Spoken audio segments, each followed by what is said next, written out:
Olá, queridos irmãos e amigos, como é que vocês estão? Nós estamos iniciando mais uma semana e eu quero desejar a graça, a paz e os livramentos de Deus sobre a sua vida, a sua casa e a sua família em mais esta semana que começa.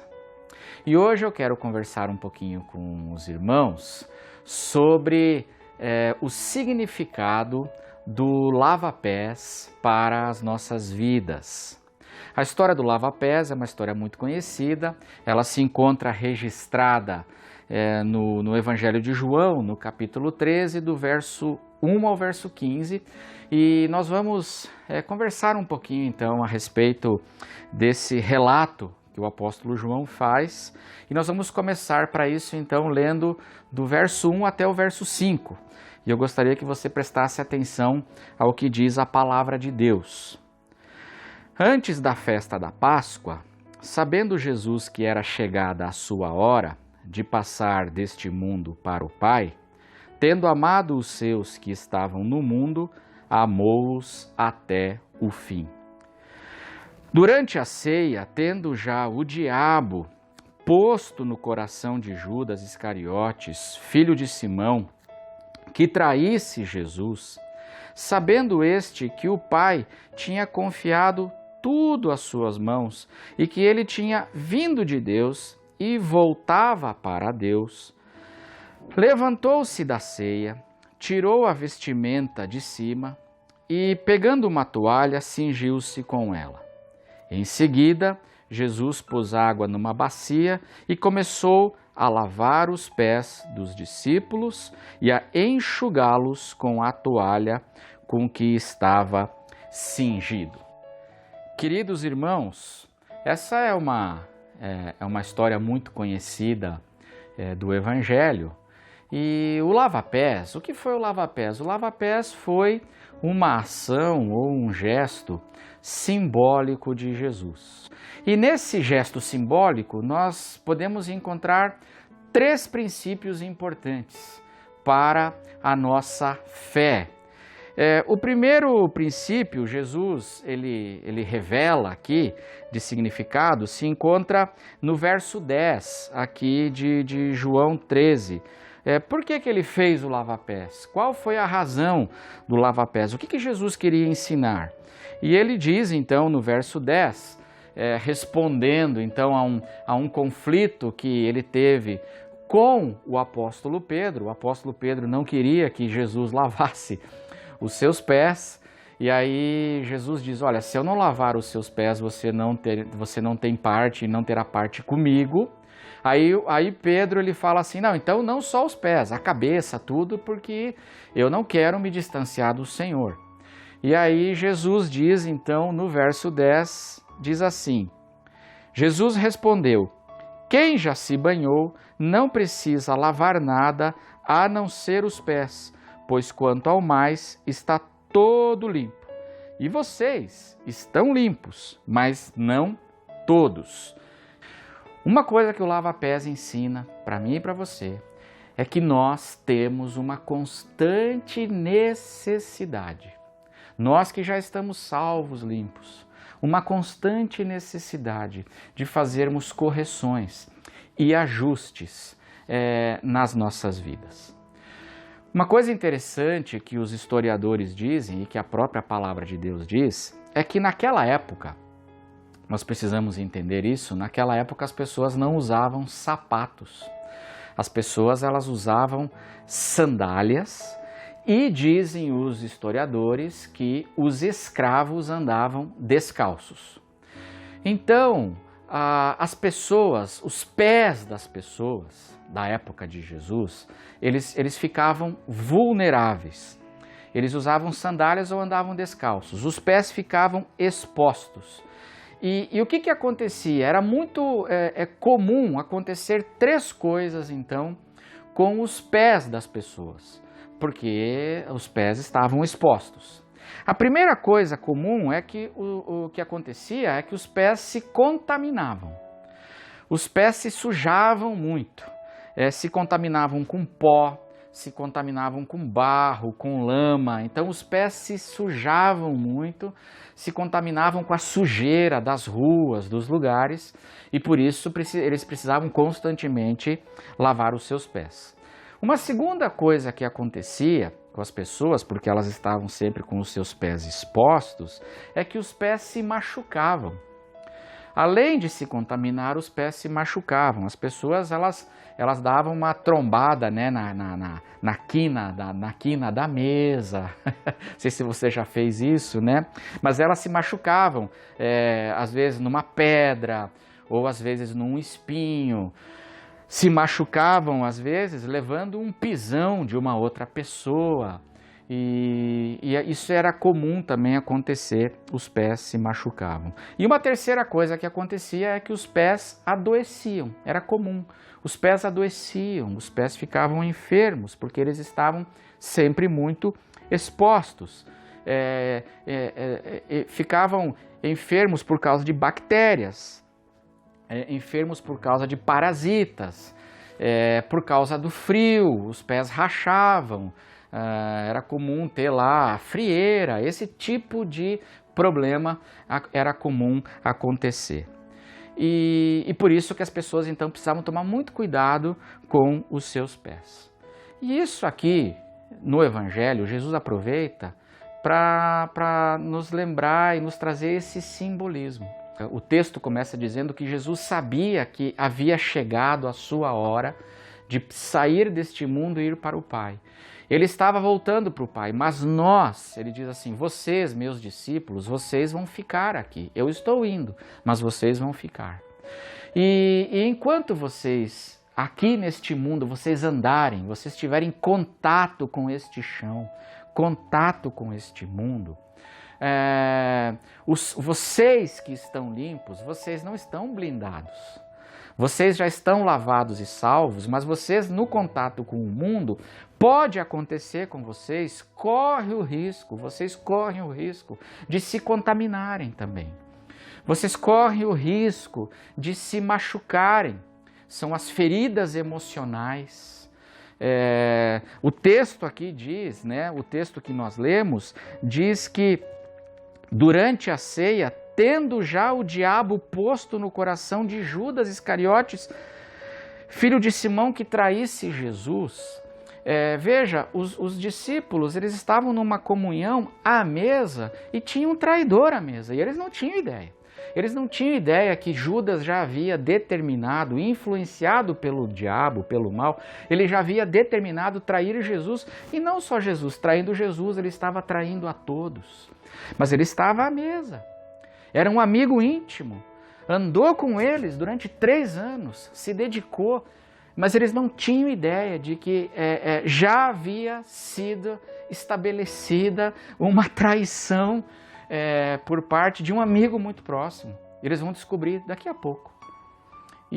Ou seja, a gente se machuca. A gente se machuca andando aqui nessa vida, a gente se machuca. E mais ainda, a gente também, como acontecia com os pés das pessoas, nós corremos o risco de adoecermos. E não só o risco, de fato, andando nessa vida aqui, nós de fato, muitas vezes acabamos desenvolvendo enfermidades emocionais, enfermidades de natureza psíquica, e que não são pecado, são enfermidades. E nós precisamos discernir. O Evangelho fala sobre isso. O Evangelho, ele fala, por exemplo, daquela mulher que tinha aquele fluxo hemorrágico. Era uma mulher que tinha uma hemorragia, provavelmente um mioma no útero, e ela então tinha uma hemorragia já há muitos anos, e ela tentou tratar aquilo, e aquilo era uma enfermidade de natureza orgânica. Mas a sociedade religiosa na qual ela vivia tratava aquilo como impureza, dava um peso moral para a enfermidade dela e tratava aquilo como pecado. Ela era considerada impura, cerimonialmente, religiosamente impura, maldita. Mas o que ela tinha, na verdade, era uma enfermidade. E Jesus nos ajuda a discernir e a distinguir essas coisas. Porque tem muita coisa que não é pecado. Tem coisa que é transtorno, é enfermidade que a pessoa desenvolveu ao longo da sua vida e da sua caminhada. Eu lembro, por exemplo, de uma história que eu ouvi de uma pessoa que ela tinha muita impaciência e ela sofria, ela tinha surtos, raiva, e ela explodia, não conseguia se controlar, ou muitas vezes controlar sua ira, e ela então era uma pessoa de muito difícil convivência. E essa pessoa sofreu muito.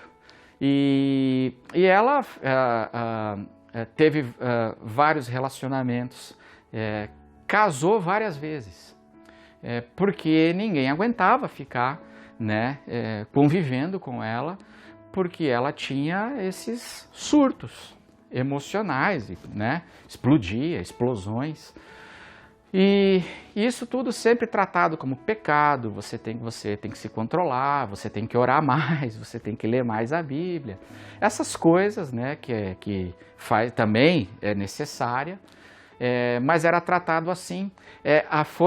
Teve um momento, foi para culto de libertação, porque já se desconfiava que era demônio, o problema era demônio.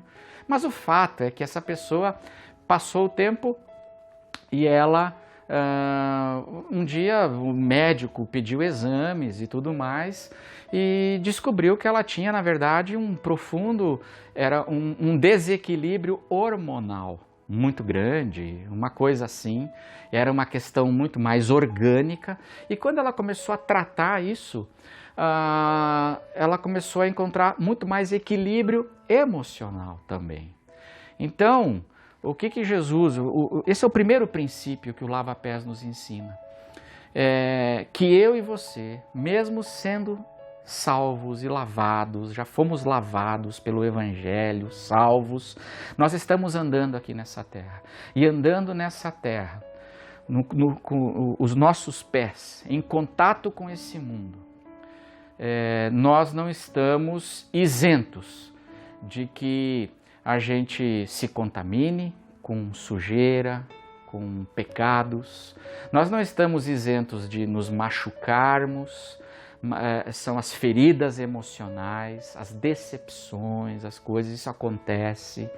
E nós também não estamos isentos de que os nossos pés, eles adoeçam e desenvolver enfermidades. E por isso, constantemente, aqueles que já estão lavados precisam lavar, senão os seus pés. A constante necessidade que eu e você temos de fazer correções na nossa vida, de fazer ajustes, de vigiarmos, prestarmos atenção e corrigirmos aquelas coisas que às vezes se apegaram a nós na caminhada e podem nos fazer muito mal. O segundo princípio que o Lava-Pés aqui ele nos ensina é que nós precisamos uns dos outros para fazermos essas correções que nós precisamos fazer. Porque Jesus nos diz aqui, no verso 14 dessa história: ora, se eu, sendo Senhor e Mestre, lavei os pés de vocês, também vocês devem lavar os pés uns dos outros. Olha só, eu acho curioso, Jesus diz assim, vocês precisam então lavar seus pés, constantemente fazer correções. Só que ele não diz assim, então mantenha o seu pé limpo. Daqui para frente, você sabendo disso, mantenha o seu pé limpo. Ele não diz isso, ele diz, lavem os pés uns dos outros. Por quê? Porque eu preciso dos outros para fazer as correções na minha vida. Sabe por quê, irmãos? Porque dificilmente uma pessoa ela consegue enxergar os seus próprios problemas, os seus maiores problemas, ou os seus maiores pecados e obstáculos e dificuldades. Dificilmente uma pessoa consegue se enxergar, ela precisa da ajuda dos outros para poder se corrigir e se enxergar. É aquela história da que eu não consigo enxergar a alface que está no meu dente. Eu preciso de uma pessoa que me ame, de uma pessoa que me queira bem e que diga: ó, Danilo, você está com uma alface no dente, você precisa corrigir isso aí, tá ridículo, você precisa ir lá e escovar seu dente, porque eu não consigo enxergar a alface que está no meu dente, eu preciso dos meus irmãos. E é o que Jesus está ensinando aqui. O fato, irmãos, é que a palavra de Deus, ela diz o seguinte: enganoso é o coração, mais do que todas as coisas, e desesperadamente corrupto. Quem poderá entendê-lo? O fato, meus irmãos, é que nós temos um coração extremamente enganoso e corrupto. E nós nos auto-enganamos demais, nós mentimos demais para nós mesmos. É muito fácil eu me iludir. Quando eu quero muito uma coisa, ou quando eu estou com medo, enfim, nós nos enganamos muito. E por isso que eu preciso da ajuda dos outros para poder me enxergar, para poder me corrigir. Tem um ditado que diz que os olhos do outro são espelhos nos quais eu me vejo refletido. Então nós precisamos uns dos outros.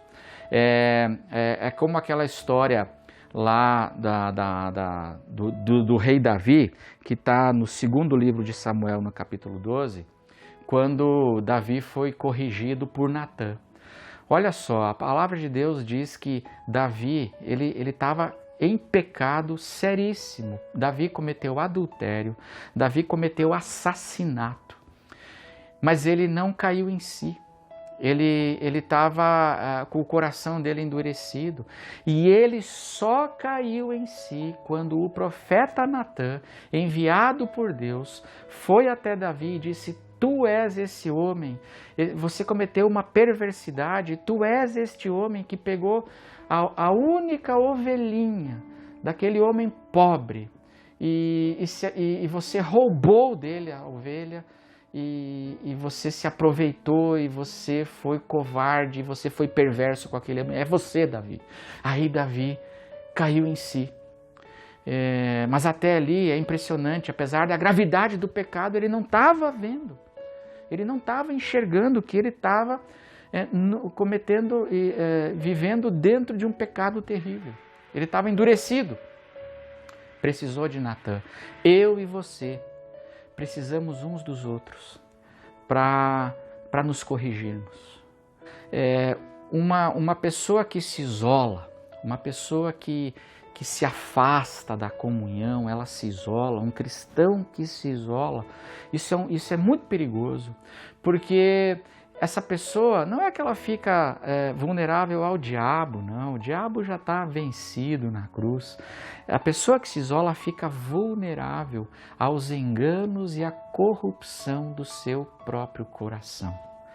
E nós precisamos de pessoas que nos amem, e precisamos daquela comunhão firme e séria e comprometida de pessoas que olham umas para as outras e dizem: você precisa corrigir isso, você precisa melhorar nisso, do encorajamento de uns com os outros. Nós precisamos disso, e esse é o segundo princípio. Mas o terceiro princípio que o Lava Pés nos ensina é que nós não gostamos de ter os nossos pés lavados. O grande problema é que nós não gostamos de ter os nossos pés lavados. Nós somos como Pedro, porque a história aqui, ela fala que Pedro entrou num conflito com Jesus. Quando Jesus começou a lavar os pés dos discípulos, Pedro entrou num conflito com Jesus. E Pedro era o porta-voz do grupo. Pedro estava muito desconfortável com aquela situação. que estava acontecendo ali. E ele, como porta-voz do grupo, é sempre ele que ele fala pelo grupo. E, na verdade, ele fala por nós, porque eu e você, no fundo, nós somos como Pedro. Nós não gostamos de nos expor, nós não gostamos de ser corrigidos, nós ficamos extremamente desconfortáveis, né, com a exposição de mostrar nossas frieiras, de mostrar o nosso chulé para alguém, né, e nós sempre queremos esconder. E Pedro estava muito desconfortável aqui, e o texto diz isso. Olha só o que diz a palavra a partir do verso 6. Quando Jesus se aproximou de Simão Pedro, este lhe perguntou, Pedro perguntou para Jesus, vai lavar os meus pés, Senhor? Jesus respondeu, o que eu faço você não compreende agora, mas você vai entender depois. Então Pedro disse, o Senhor nunca lavará os meus pés. Ao que Jesus respondeu, se eu não lavar, você não terá parte comigo. Eu acho interessante que se Jesus pedisse para Pedro lavar os pés de todo mundo, Pedro ia na hora. E aí nós somos assim também. Eu acho que a nossa maior dificuldade não é lavar o pé dos outros. Nós gostamos de corrigir os outros, né? Nós gostamos de lavar o pé dos outros, mas nós, no fundo, não gostamos de sermos corrigidos, ou porque a gente tem vergonha da exposição, ou porque nós somos orgulhosos, nós não gostamos de precisar de ajuda, existe um orgulho na gente. Nós gostamos muito de ajudar às vezes, mas nós não gostamos de receber ajuda. E isso também existe em nós. O fato é que nós não gostamos de ter os nossos pés lavados e sermos corrigidos. Como Pedro aqui, nós também temos essa dificuldade. Então, quero encerrar essa história dizendo o seguinte, o que fazer? O que fazer? Por que eu estou falando tudo isso aqui? Porque nós estamos vivendo em época de isolamento social, de afastamento social. E nós estamos, por causa do afastamento, nós não estamos então tendo as nossas reuniões na igreja. E o que pode vir a acontecer, e é isso que eu queria encorajar você, não deixe que o isolamento social se transforme em isolamento da comunhão. Nós não estamos tendo as reuniões da igreja, mas isso não significa que nós não possamos ter a comunhão entre os irmãos. E aqui nós temos um princípio interessante, que aqui o lava-pés aconteceu na intimidade dos apóstolos de Jesus. Isso é muito importante. Ela aconteceu no grupo pequeno. Jesus tinha, Lucas capítulo 10 fala que teve um momento que Jesus enviou 70 discípulos de 2 em 2 em missão.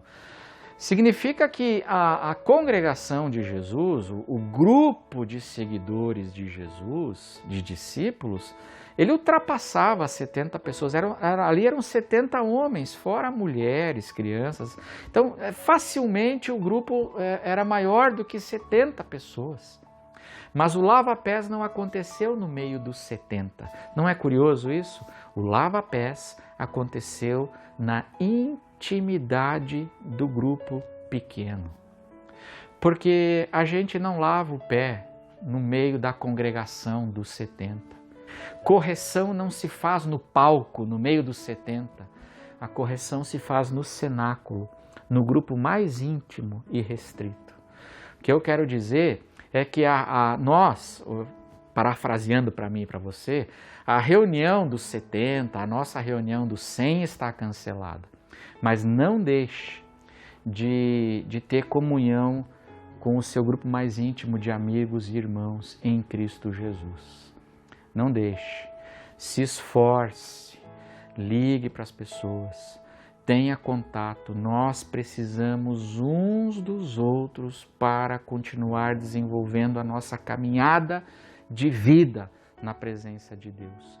Porque nessa vida a gente se contamina. Nessa vida a gente se machuca, nessa vida a gente desenvolve enfermidades. Nós precisamos uns dos outros para nos corrigirmos e nos apoiarmos. O texto aqui, eu acho interessante que Jesus diz assim no verso 15, ele diz: porque eu lhes dei o exemplo para que como eu fiz, vocês façam também. O exemplo de Jesus. E uma coisa que Jesus ele nos deixa o exemplo aqui é que ele tomou a iniciativa. E faça isso também. Tome a iniciativa. Tome a iniciativa de ir até os discípulos, o seu grupo mais íntimo. Não fique com aquele papo, ninguém me liga, ninguém... Que é isso? Jesus deixou o exemplo aqui. Jesus tomou a iniciativa e foi até eles. E nós também temos que fazer isso. Não ficar esperando ou reclamando que ninguém vem, ninguém faz. Não, tomar a iniciativa de ir até os meus irmãos, o grupo dos discípulos mais íntimo, mais próximo, e estarmos ali em comunhão. Eu preciso ter essa atitude, eu preciso ter este compromisso, porque isso é fundamental para o desenvolvimento da nossa vida e da nossa fé e da nossa caminhada com Jesus nesse mundo. É fundamental. Porque, volto a dizer, aqui, andando aqui, mesmo sendo salvo, mesmo sendo lavado, a gente se contamina, a gente se machuca e a gente adoece. Por isso nós precisamos, uns dos outros, estarmos conectados nesse grupo de irmãos que em amor se apoiam e se corrigem. Vamos orar, fecha os teus olhos e abra o teu coração para o Senhor e vamos orar nesse momento. Nosso Deus e nosso Pai, nós agora reconhecemos, Senhor, que nós precisamos de correções na nossa vida, de ajustes constantemente. Nesses dias de crise e nesses dias difíceis, de pressão, de estresse, nós nos contaminamos moralmente, são pecados que nos tentam. Nós nos machucamos, Pai, com decepções, com pessoas, com situações, nós nos machucamos.